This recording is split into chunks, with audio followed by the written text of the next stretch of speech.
A lot of old woodworking books talk about leaving one board on your bench top loose. And this seems like the most boring topic in all of woodworking.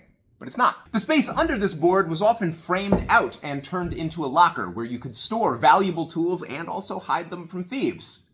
Your basement woodshop is filled with thieves. But the loose board has a more practical use. Lift it up, slide a scrap of wood underneath, and you've got a stop that you can saw against. Swear to God, it actually works. So the loose board is not the most boring topic in woodworking. The most boring topic in woodworking is table saw jigs.